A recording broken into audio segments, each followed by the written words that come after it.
आप लगातार देख रहे हैं न्यूज नेशन और आपके साथ हूं मैं खुशबू मनोरमा मिश्रा। देखिए, बागेश्वर सरकार और इनकी लीलाओं की चर्चा पूरी दुनिया में चल रही है, लेकिन आज हम आपको बताएंगे पंडित धीरेन्द्र कृष्ण शास्त्री की एक ऐसी लीला के बारे में जिसके बारे में कम ही लोग जानते हैं। दरअसल बाबा की एक सीक्रेट सेना है जिसे कोई देख नहीं सकता है। इस सेना का एक सेनापति है जो बाबा के दिव्य दरबार में तो आता है, लेकिन इसका किसी को पता नहीं है। कौन है ये सेनापति, कौन है ये मुखिया, देखिए ये स्पेशल रिपोर्ट।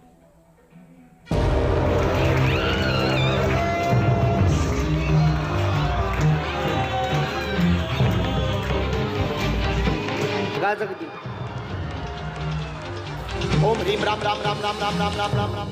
बागेश्वर सरकार पंडित धीरेन्द्र कृष्ण शास्त्री का जलवा ही अलग है। राम राम राम राम राम राम राम राम राम राम।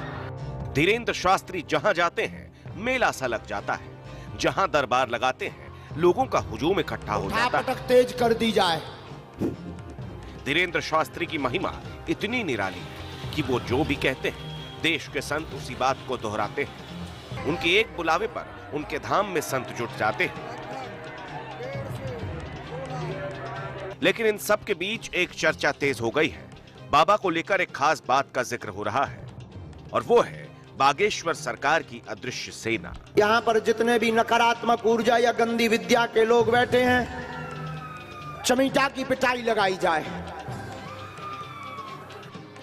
दरबार में पूरी बागेश्वर बालाजी की सेना आ जाए। चमीटा वाली सेना पूरी दरबार में आए। सवाल ये उठता है कि आखिर बाबा की यह अदृश्य फौज है क्या? क्या संतों की फौज को बाबा की अदृश्य फौज कहा जा रहा है, या फिर बागेश्वर सरकार के दिव्य समागम में पहुंचे भक्तों को इस फौज की उपाधि दे दी गई है? दरअसल ये दोनों बाबा की फौज नहीं है। ये फौज क्या है, आप आगे खुद अंदाजा लगाने की कोशिश कीजिए। इन प्रेतों को परेशान किया जाए सेनापति। व्यासपीठ से धीरेन्द्र कृष्ण शास्त्री कई बार तीन चीजें बोलते हैं। बागेश्वर बाबा कई बार सेनापति का जिक्र करते हैं। सन्यासी बाबा की सेना की बात करते हैं। इसके अलावा वो किसी मुखिया को भी आदेश देते हुए नजर आते हैं। बागेश्वर धाम के ये तीन किरदार कौन हैं? आज इनसे हम पर्दा उठाएंगे, लेकिन उसके लिए आप इस पूरी रिपोर्ट को बहुत गौर से देखिए। हे सन्यासी बाबा, हे दादा गुरुजी महाराज, हे बागेश्वर बालाजी, हे बागेश्वर बालाजी, जितनी सेना है सब दरबार में पहुंचाई जाए। सेनापति, और मारो। जितना इस बच्चे को परेशान किया उतना मार मार के इसे परेशान करो। मुखिया इसके सिर में तो मार, मूड में मार, बराबर मूड में मार,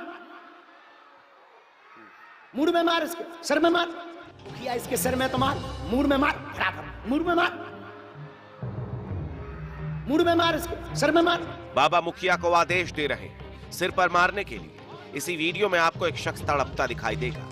इसके अलावा कई लोग झूम रहे हैं। बाबा इसके आगे कहते हैं, बाकी प्रेत जितने पीछे हैं सबको मार लगाई जाए, सबके सिर में चमीटा मारे जाए। ओम हनुमते रुद्रात्मकाय हुम फट वीर वीराय स्वाहा। सबके सिर में चमीटा मारे जाएं। ऐसा लग रहा है मानो बागेश्वर सरकार दिव्य दरबार में मौजूद किसी अदृश्य शक्ति से बात कर रहे हैं। धीरेन्द्र कृष्ण शास्त्री के दरबार में ये आम बात है। बाबा कई बार आसमान की तरफ देखकर किसी को आदेश देते हैं। प्रेतराज सरकार की जितनी सेना है, प्रेतराज सरकार की सेना से निवेदन है तुरंत दरबार में आवे, तुरंत दरबार में आवे चमीटा लेकर के। हे सन्यासी बाबा, हे दादा गुरुजी महाराज, हे बागेश्वर बालाजी, हे बागेश्वर बालाजी, जितनी सेना है सब दरबार में पहुंचाई जाए। गरम चमीटा मारे जाए प्रेतों को, गरम चमीटा मारे जाए प्रेतों को।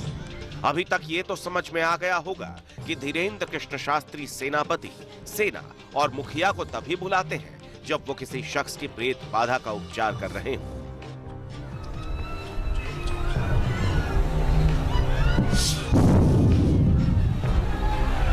राम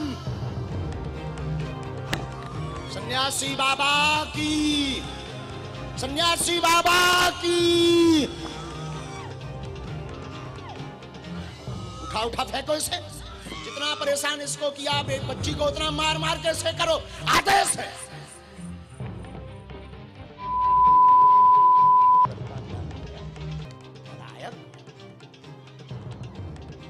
सेनापति दरबार में हाजिर हो, सेना लेकर के, चमीटा लेकर के सेनापति दरबार में हाजिर हो।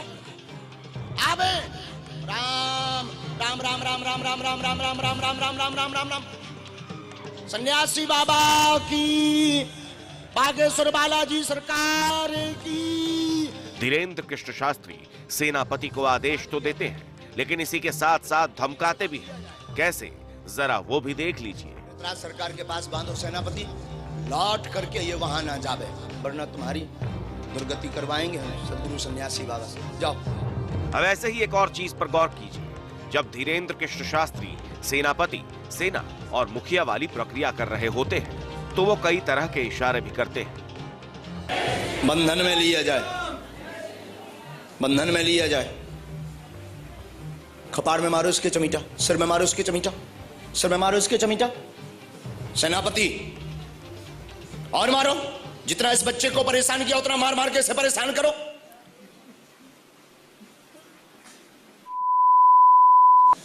चाहे जैसे चैलेंज देता है कि कोई नहीं मुझे समझ पाएगा, कोई नहीं पकड़ पाएगा।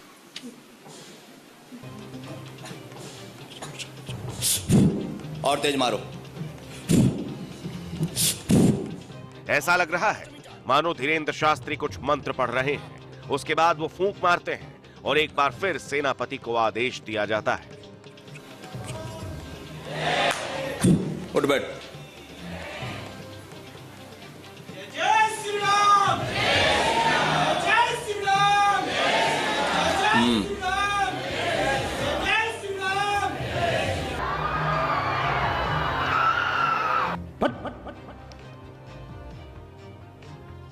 पूरा घर बर्बाद कर दिया। ये बागेश्वर सरकार का कोई स्पेशल दरबार नहीं है, बल्कि वो अपने आम दरबार में है, जहां लाखों लोग मौजूद होते हैं और यहीं पर वो अपनी सेना उतार देते हैं। और मार लगाओ इसे, बहुत चपलता दिखाता है। अब सवाल ये उठता है कि बागेश्वर सरकार का सेनापति कौन है? क्या वो हर बार सेनापति को बुलाते हैं? क्या सेनापति प्रेतों को कैद कर लेता है? प्रेतों को अगर कैद किया जाता है तो इसके बाद सेनापति उनका क्या करते हैं? बोले बागेश्वर सरकार सेनापति का दावा करते हैं। दिव्य दरबारों को देखकर तो ये मालूम पड़ता है कि धीरेन्द्र कृष्ण शास्त्री सन्यासी बाबा की किसी अदृश्य सेना को बुलाते हैं, चिमटा लेकर आने को कहते हैं और चिमटे से प्रेतों की पिटाई के बाद उसे कैद करके ले जाने को कहते हैं। और इसी के साथ सामने वाला इंसान जो 2 मिनट पहले तड़प रहा था वो आराम से बैठ जाता है। लस्सी इन्हें दे दो। वो तो क्या मान लिया जाए कि सचमुच में बाबा की कोई अदृश्य फौज है, या फिर यह बाबा का कोई फॉर्मूला है? क्या वाकई अदृश्य फौज का कोई सेनापति है, या फिर विरोध करने वालों के मुताबिक ये बागेश्वर सरकार के छलावों का एक हिस्सा मात्र है?